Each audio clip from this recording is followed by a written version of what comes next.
Mon copain a rompu avec moi pour la raison la plus stupide après que je l'ai soutenu pendant des années. Mais il a oublié que la maison est à mon nom et maintenant il vit dans sa voiture. Permettez-moi de commencer par dire que je suis avec Finn depuis 6 ans. 6 ans de ce que je croyais être de l'amour, de la loyauté et certainement beaucoup de patience. Et quand je dis patience, je veux dire que j'ai été celle qui l'a soutenu financièrement pendant qu'il rebondissait entre ses projets passionnants. Il y a eu la chaîne YouTube qui n'a jamais décollé, même s'il insistait qu'il serait plus grand que PewDiePie. La mode des NFT pour laquelle il jurait qu'il avait une longueur d'avance. Spoiler, il n'en avait pas. Et son bref passage où il a essayé de percer dans la crypto, où il a perdu la plupart de ses économies. Pendant tout ce temps, j'ai tout géré. Hypothèque, moi. Charge, moi. Épicerie, encore moi. Paiement de voiture, vous l'avez deviné, moi. Finn était le rêveur. Et moi, eh bien, je suppose que j'étais la folle qui continuait à croire en ses rêves. Chaque fois qu'il venait me voir avec une nouvelle idée, les yeux brillants d'enthousiasme, je refoulais mes doutes et je le soutenais. Cette fois, ce sera différent, disait-il. Et comme une idiote, je le croyais. Les choses ont commencé à devenir étranges il y a environ 2 semaines. Finn a commencé à agir de manière distante, passant plus de temps que d'habitude sur son téléphone et faisant ses commentaires étranges sur le fait d'avoir besoin d'espace pour grandir et se trouver. Je n'y ai pas prêté beaucoup d'attention au début. Il a tendance à devenir philosophique quand il est sur le point de commencer un autre projet, mais ensuite il a commencé à faire des commentaires sur l'état de la maison, ce qui était nouveau. Il signalait des plats non lavés ou du linge non plié avec un ton étrange et critique que je ne lui avais jamais entendu auparavant. Puis la semaine dernière, il m'a fait asseoir à notre table de cuisine après que je sois rentrée du travail. Il avait un air sérieux que je n'avais vu que quelques fois auparavant, généralement quand il était sur le point d'annoncer une autre entreprise ratée. Mais ce qui est sorti de sa bouche m'a fait me demander si je vivais dans un univers parallèle. « Je pense que nous devrions rompre », a-t-il dit. « Tu ne fais pas assez à la maison ?» J'ai ri, je pensais qu'il plaisantait, mais quand il n'a pas souri, j'ai senti quelque chose en moi, simplement changer. Cet homme, que j'ai pratiquement materné pendant 6 ans, m'accusait de ne pas contribuer suffisamment. Quand je lui ai demandé de clarifier, car sûrement, il n'était pas sérieux, il a insisté. Tu ne ranges jamais après toi et j'ai l'impression de faire tout le travail émotionnel ici. C'est toujours moi qui dois signaler quand les choses doivent être faites. Laissez-moi vous peindre un tableau. Je travaille des heures folles pour nous maintenir à flot pendant qu'il est à la maison, à réfléchir à son prochain grand coup. Oui, parfois je suis trop fatiguée pour faire la vaisselle tout de suite ou plier le linge immédiatement. Parfois, je laisse ma tasse de café sur le comptoir ou j'oublie de ranger mes chaussures. Mais vous savez ce que je fais ? Je paie chaque facture qui nous permet d'avoir un toit sur la tête et de la nourriture dans le réfrigérateur. Pendant ce temps, la plus grande contribution de Finn à notre foyer a été de réorganiser la bibliothèque par genre 3 fois et de jeter mon Tupperware parfaitement bon parce qu'il ne lui apportait plus de joie. C'est le même homme qui fait une crise si le Wi-Fi tombe en panne pendant plus de 5 minutes. Devinez qui appelle le fournisseur à chaque fois ? Moi. Chaque anniversaire, fête ou activité du week-end, planifié par moi. Il ne commandera même pas de plat à emporter sans me demander mon avis 3 fois et réussira quand même à se tromper dans ma commande. Mais voici où cela devient vraiment bizarre. Après sa petite annonce de rupture, Finn a commencé à agir comme si la maison était déjà la sienne. Il a fait ce commentaire suffisant sur la façon dont ce sera une bonne remise à zéro pour nous deux et a suggéré que je pourrais retourner vivre chez ma mère ou quelque chose comme ça. Il a même commencé à parler de la façon dont il allait transformer la chambre d'amis en son bureau une fois que je serais partie et comment il pourrait prendre un chien puisque il n'y aura plus personne pour se plaindre des poils. C'est là que ça m'a frappée. Il semblait avoir sincèrement oublié, ou peut-être n'avoir jamais réalisé, qui était réellement propriétaire de cette maison. Indice, ce n'est pas lui. Loin de là. Cette maison était mon héritage de mes grands-parents et j'en suis la seule propriétaire. Chaque paiement hypothécaire, chaque réparation, chaque facture d'électricité, tout est à mon nom. Je me suis excusée, je suis montée et je me suis enfermée dans notre chambre. Je ne vais pas me disputer avec lui ou essayer de lui faire changer d'avis. Non, je vais le laisser s'enfoncer dans son petit délire aussi longtemps qu'il le voudra. Qu'il pense qu'il gagne cette rupture, qu'il pense que je fais mes valises et que je m'en vais. Parce que voici la chose, Finn n'a aucune idée de ce qu'il attend. Il n'a aucune idée qu'il est sur le point de tout perdre. Et honnêtement, j'ai hâte de le voir réaliser à quel point il s'est planté. Première mise à jour. Alors j'ai mentionné dans mon dernier message que mon petit ami, enfin mon ex-petit ami maintenant, Finn a rompu avec moi de nulle part, affirmant que je ne faisais pas assez à la maison. C'était bien sûr hilarant parce que j'ai été celle qui a payé littéralement tout. Hypothèque, charges, épicerie, pendant qu'il travaillait sur lui-même ces 3 dernières années. Oh, et n'oublions pas, j'ai aussi cuisiné, nettoyé et fait toutes les tâches qui n'étaient pas d'une manière ou d'une autre liées à son cher équipement de jeu. Mais voici le clou. Après la rupture, Finn a agi comme s'il possédait l'endroit. Littéralement. Je pense qu'il lui a fallu à peine 5 secondes pour décider que cette maison était la sienne maintenant. Il ne l'a pas dit ouvertement, mais la façon dont il se comportait le rendait évident. Il a commencé à se prélasser comme le roi d'un château qu'il n'avait même pas construit, laissant des désordres partout et jouant à ses jeux jusqu'à 4 heures du matin, comme si rien n'avait changé. Il a même commencé à me dire ce que je devais emballer pour que je puisse partir de manière ordonnée. Pendant ce temps, j'étais assise là, choquée, attendant de voir jusqu'où irait ce délire. Spoiler, ça a été très loin. Environ 1 semaine après la rupture, Finn m'a dit qu'il recevait un ami. C'était pendant l'un de ces moments où il me regardait à peine, marmonnant quelque chose sur le fait que je devais respecter son espace. Respecter son espace. Dans ma maison, bien sûr, mon pote. J'ai juste hoché la tête, pensant « D'accord, voyons qui est cet ami ». Quand la sonnette a retenti, j'ai ouvert et j'ai trouvé une femme debout là avec un grand sourire et une bouteille de vin. Son nom était Mila. Et laissez-moi vous dire, elle était parfaitement gentille, même polie. Mais il n'a pas fallu un détective pour comprendre que ce n'était pas juste une amie. La façon dont elle regardait Finn, ils étaient très clairement ensemble. Finn ne nous a même pas présentés correctement. Il est juste passé devant moi comme si j'étais la femme de ménage, faisant faire un petit tour de la maison à Mila. Ma maison. Et oh, l'a-t-il vendu comme s'il était une sorte de magnate de l'immobilier? C'est le salon, j'ai pensé à acheter un nouveau canapé ici. Quelque chose de plus moderne, vous savez? C'est la cuisine. J'aime l'agencement ouvert, c'est super pour recevoir. C'est mon bureau, c'est là que je fais la plupart de mon travail ces jours-ci. J'ai presque étouffé quand il a dit ça. Travail? L'homme n'a pas eu de travail depuis 2018. Le bureau auquel il faisait référence est la chambre d'amis que j'ai aménagée pour qu'il puisse faire quelques projets en freelance. Mais c'est surtout là qu'il joue à Fortnite. Mila, elle, gobait tout. Je pouvais la voir s'imaginer vivre ici, s'installant dans une vie de bonheur digne de Pinterest. Pendant ce temps, je me tenais là dans la cuisine, serrant ma tasse de café si fort que je pensais qu'elle allait se briser. À ce stade, j'avais 2 options. Exploser et leur faire savoir exactement ce que je ressentais, ou jouer la carte de la coolitude et laisser Finn s'enfoncer. J'ai choisi la 2e option. Honnêtement, je voulais voir jusqu'où il irait dans cette petite mascarade.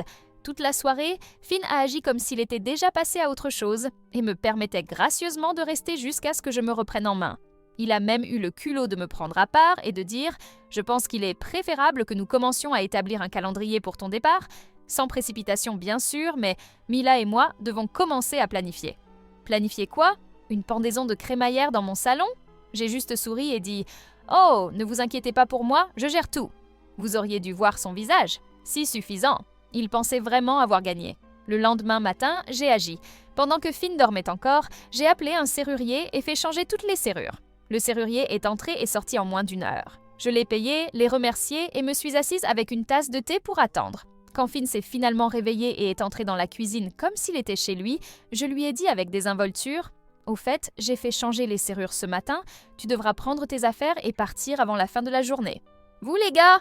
La panique sur son visage. Il est devenu pâle. « Comment ça? Tu as changé les serrures? Tu ne peux pas faire ça. » Oh, je le peux absolument. C'est ma maison. N'oubliez pas que c'est à mon nom. Vous n'êtes pas sur l'acte de propriété, vous n'êtes pas sur l'hypothèque et maintenant vous n'êtes pas le bienvenu ici.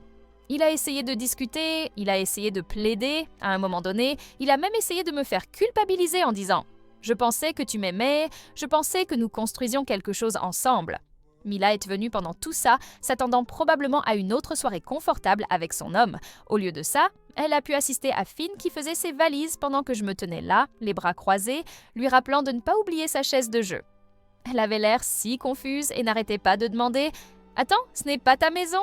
Finn n'a même pas essayé de lui répondre. À la fin de la journée, Finn était parti, Mila était partie.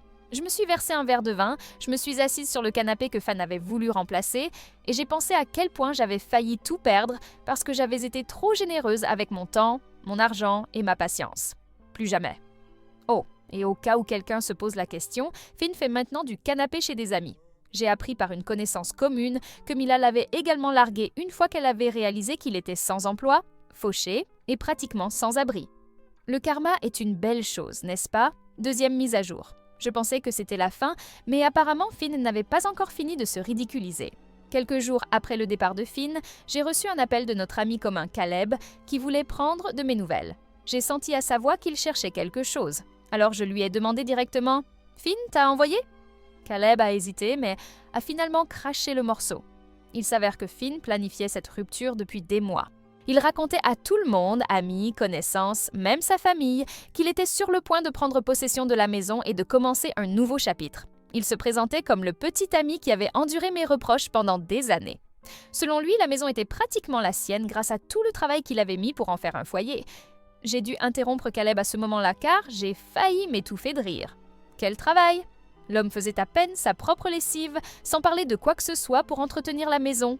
J'ai demandé à Caleb si Finn avait jamais mentionné le petit détail que la maison était à mon nom. Il a dit que tu partirais probablement quand il le demanderait, et si tu ne le faisais pas, il s'en sortirait. Oh Finn! Cher! Délirant Finn.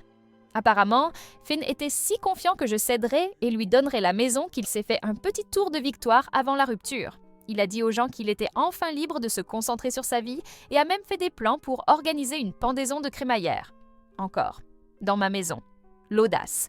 Caleb m'a aussi dit quelque chose qui m'a vraiment énervée. Finn avait minimisé tout ce que je faisais pour lui.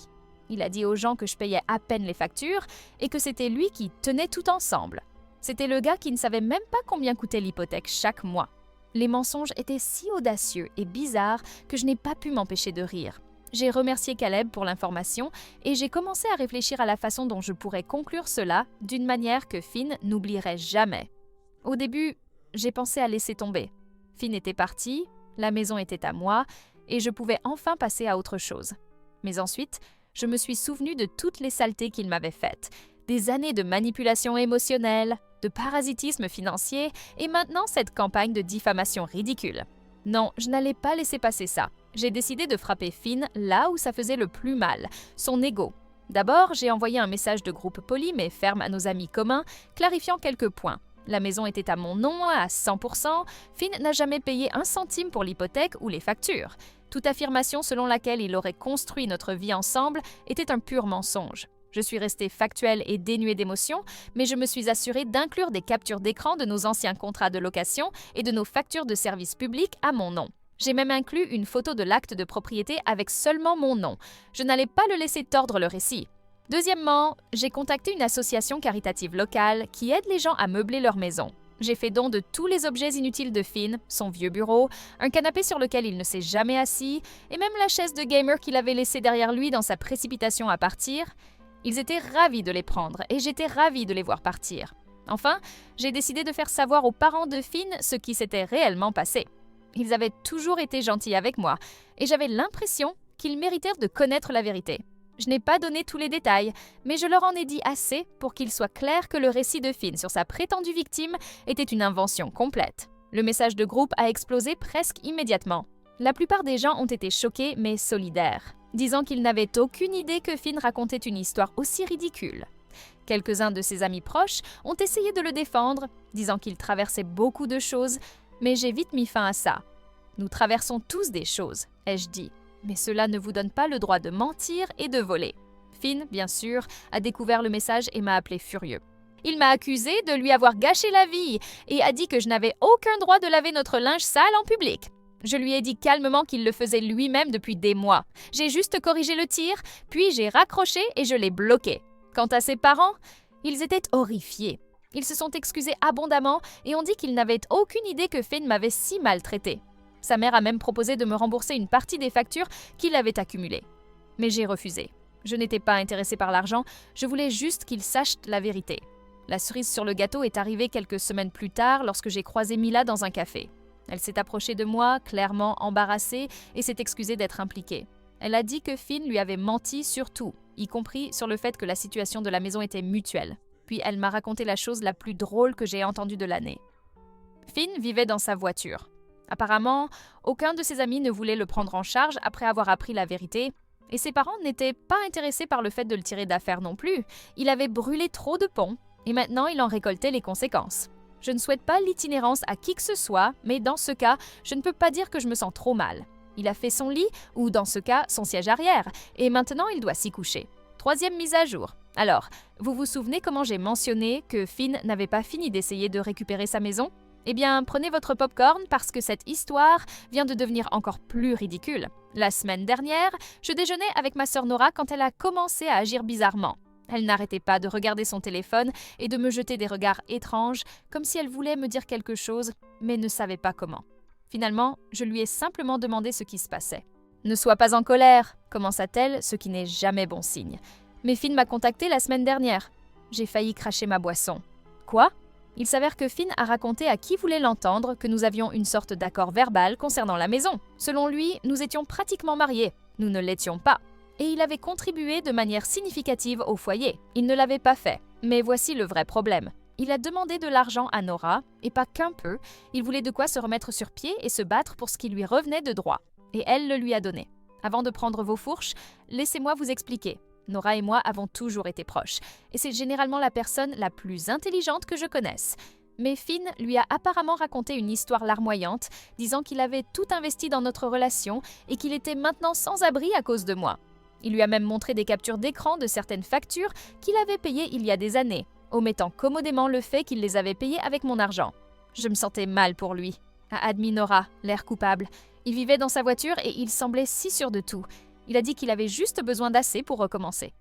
Je suis restée assise, essayant de digérer cette trahison.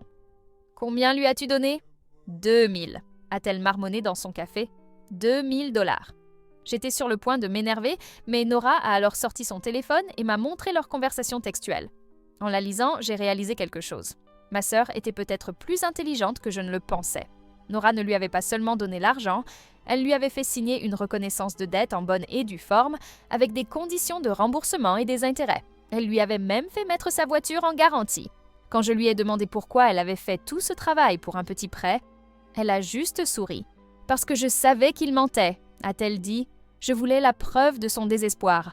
De plus, je me suis dit qu'avoir un document montrant qu'il avait dû emprunter de l'argent pourrait être utile plus tard. J'aurais pu la prendre dans mes bras à ce moment-là, mais l'histoire s'améliore. Vous vous souvenez de Caleb, notre ami commun qui a révélé les machinations de Finn avant la rupture ? Eh bien, il m'a envoyé des captures d'écran des publications de Finn sur les réseaux sociaux, où il se dépeint comme une victime d'une croqueuse de diamants calculatrice qu'il a piégée dans une relation juste pour voler ses futurs gains. Oui, vous avez bien lu. Il pense que j'ai passé 6 ans à subvenir à ses besoins de chômeur parce que je convoitais son argent futur. L'argent qu'il allait certainement gagner grâce à tous ces projets ratés que j'ai financés. Les publications sont pleines d'accusations vagues sur la façon dont je l'ai manipulé et j'ai profité de sa nature confiante.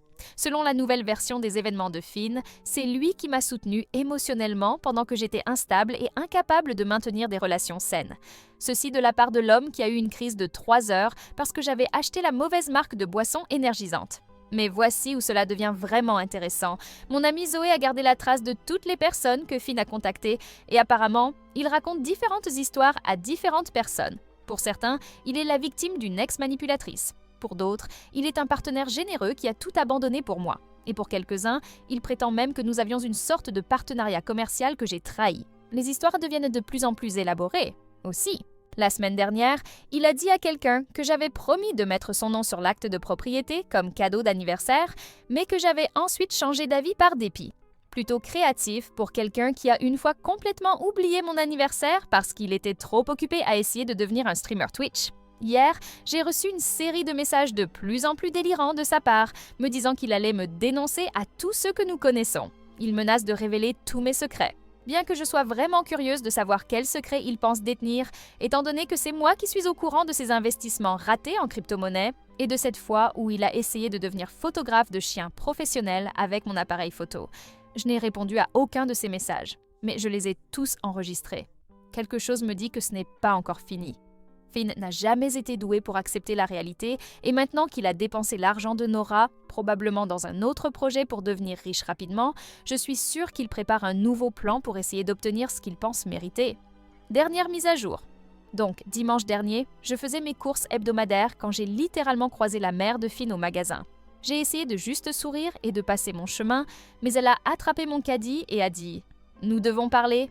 Sa mère a toujours été gentille avec moi, même après tout ce qui s'est passé. Mais cette fois, elle avait l'air différente. Inquiète, mais aussi un peu en colère. Elle m'a demandé si nous pouvions prendre un café, et quelque chose dans sa voix m'a fait accepter. Une fois assis, elle a pris une profonde inspiration et a dit « Je dois te dire ce que Finn a fait, parce que ça va trop loin. » Il s'avère que Finn est arrivé chez ses parents la semaine dernière avec cette histoire élaborée selon laquelle il allait récupérer la maison. Selon lui, il avait des preuves que je l'avais en quelque sorte trompé pour mettre toutes les factures à mon nom. Il a même affirmé avoir la preuve qu'il m'avait donné de l'argent liquide pour l'acompte. Sa mère l'a arrêté net et lui a rappelé qu'elle et son père étaient là quand j'avais acheté la maison, avant même que Finn n'emménage. Mais Finn l'a simplement interrompu, parlant de la façon dont il montait un dossier et avait besoin d'emprunter de l'argent pour arranger les choses.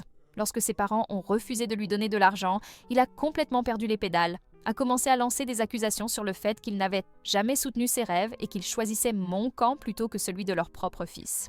Sa mère avait l'air si fatiguée en me racontant cela. « Ce n'est pas le garçon que j'ai élevé », a-t-elle dit. « Je ne sais pas ce qui lui est arrivé. » Mais voici où ça devient vraiment intéressant. Elle a commencé à me raconter toutes ces choses que Finn avait faites et que je ne savais pas. Comme le fait qu'il avait dit à sa jeune sœur qu'il m'avait racheté la maison il y a des mois et que c'est pourquoi il avait besoin de lui emprunter de l'argent. Pour rénover sa propriété, sa sœur, âgée de 19 ans et faisant confiance à son grand frère, lui a donné ses économies. Ou comment il avait fait le tour de tous leurs proches, racontant différentes versions de l'histoire à quiconque voulait l'écouter. À certains, il prétendait que nous étions secrètement mariés. À d'autres, il disait que je lui avais promis la maison en échange de sweat equity. Ces mots, pas les miens. Il a même dit à sa grand-mère que je retenais son équipement de jeu en otage, le même équipement que j'avais donné à une œuvre de bienfaisance il y a des mois. Sa mère a sorti son téléphone et m'a montré des captures d'écran d'une page GoFundMe qu'il avait créée. Le titre ? Aider un homme local à récupérer sa maison auprès de son ex-manipulatrice. J'ai failli m'étouffer avec mon café. La page était pleine d'histoires complètement inventées sur la façon dont il avait investi toutes ses économies dans la maison. Quelles économies? Et comment j'avais manipulé les papiers pour l'en exclure. Il a même posté des photos de ma maison, affirmant qu'il avait fait toutes ses rénovations lui-même. La seule rénovation que Finn ait jamais faite était de réorganiser les meubles lorsqu'il procrastinait sur les candidatures. Mais le plus fou, les gens faisaient réellement des dons. Pas beaucoup, mais assez pour que Finn pense que son plan fonctionnait. Il avait récolté environ 800 $ avant que sa mère ne signale la page et ne la fasse supprimer. « Je devais faire quelque chose », a-t-elle dit. « Il doit faire face à la réalité. » Elle m'a dit que Finn dormait dans sa voiture dans leur allée depuis la semaine dernière, refusant d'entrer à moins qu'il ne soutienne sa cause. Chaque matin, il partait en prétendant avoir des rendez-vous pour récupérer la maison. Chaque soir, il revenait avec une nouvelle histoire sur ses progrès. Sa mère en a finalement eu assez quand elle l'a entendu au téléphone essayer de convaincre Mila d'être un témoin de moralité sur le fait que la maison était vraiment la sienne. Mila, à son crédit, avait apparemment ri et lui avait raccroché au nez. « Je ne te raconte pas ça pour que tu aies pitié de lui », a dit sa mère. « Je te le dis parce que je veux que tu sois préparé. Il ne s'arrêtera pas tant qu'il n'aura pas le choix. » Elle a ensuite fait quelque chose qui m'a surprise. Elle m'a tendu un petit album photo. À l'intérieur se trouvaient des photos de Finn des dernières années. Des photos de lui lors d'événements familiaux, de vacances, de moments informels. Dans chacune d'elles, il était sur son téléphone ou son ordinateur portable, soi-disant en train de travailler sur son prochain grand projet, pendant que tout le monde vivait réellement sa vie. « J'aurais dû le voir plus tôt », a-t-elle dit. « Comment il utilisait les gens, comment il avait toujours un plan. Je l'ai permis trop longtemps et je suis désolée que tu aies été prise là-dedans. » J'ai essayé de lui rendre l'album, mais elle a secoué la tête. « Garde-le. Peut-être qu'un jour il voudra voir la personne qu'il était, mais pour l'instant, je dois faire ce que j'aurais dû faire il y a des années. » Elle m'a dit qu'elle et le père de Finn avaient pris une décision. Ils changent leur serrure et lui coupent l'accès à leur Wi-Fi. Plus de sommeil dans leur allée, plus d'encouragement à ses délires, ils ont arrangé qu'il reste chez son oncle dans un autre état qui lui a offert un vrai travail. Pas d'ordinateur, pas de magouille, juste un travail honnête. Soit il accepte l'offre et reprend sa vie en main, soit il se débrouille tout seul. Mais nous en avons assez de le regarder essayer de détruire la vie des autres parce qu'il refuse de construire la sienne. En partant, elle m'a serré dans ses bras et a murmuré « Merci de lui avoir montré qu'il y a des conséquences.